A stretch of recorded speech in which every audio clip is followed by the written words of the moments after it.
In this video I'm going to show you how you can easily post anonymously on a Facebook group. Be sure to watch the video to the very end so you don't make any mistakes.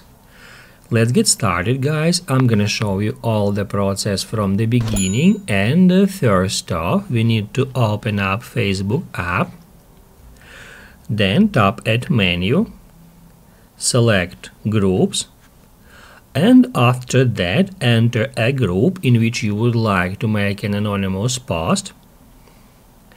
By default, guys, if we post a message in the group, everyone will see our avatar and our name, and anyone can click on them to go to our Facebook profile. However, in some groups we can post anonymously if the admins have enabled this feature.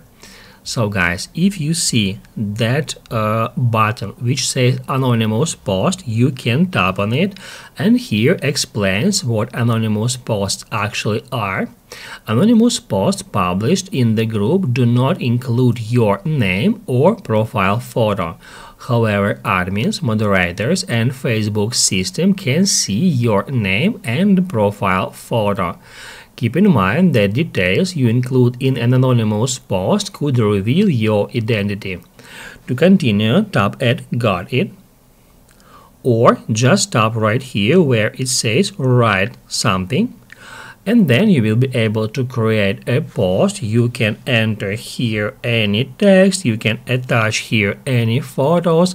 Just before sharing that post, do not forget to turn on Post Anonymously. Tap at Got It, and then to share it, tap at Post. If this video helped you out, don't forget to hit the like button.